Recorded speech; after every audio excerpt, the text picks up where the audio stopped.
सूबों के इख्तियारात में कमी की बात की गई तो हम मुखालफत करेंगे। 27वीं तरमीम का अब कोई मुसवदा सामने नहीं आया। कुछ चीजें उसूली तय की हैं। 26वीं तरमीम में जिन चीजों से हुकूमत पीछे हटी थी आज फिर लाई गई तो हम कबूल नहीं करेंगे। अमीर JUI मौलाना फजल रहमान की मीडिया से गुफ्तगू। कहा 26वीं तरमीम में तय हुआ था लेकिन सूद के हवाले से कोई पेशरफ नहीं हो रही। मदारिस पर भी हुकूमत मर्जी चला रही है। सूबों और NFC अवार्ड को छेड़ने की कोशिश की मुखालफत करेंगे।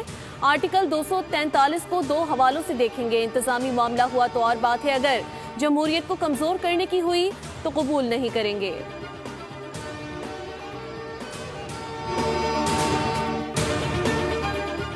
और पीपल्स पार्टी के सेंट्रल एग्जीक्यूटिव कमेटी का इजलास आज फिर जारी। इजलास में नून लीग समेत दीगर पार्लिमानी जमातों की क़यादत के साथ राब्तों पर भी गुफ्तगू होगी। गुज़िश्ता रोज की अंदरूनी कहानी बोल न्यूज़ ने हासिल कर ली। पीपल्स पार्टी ने 27वीं यानी तरमीम के मजमूई पैकेज की मुखालफत कर दी।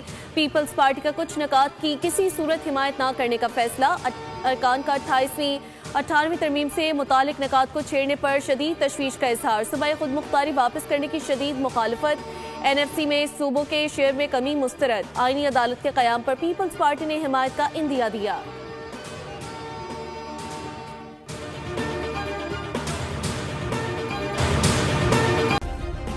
सब्सक्राइब करें और बेल दबाएं ताकि कोई खबर रह न जाए।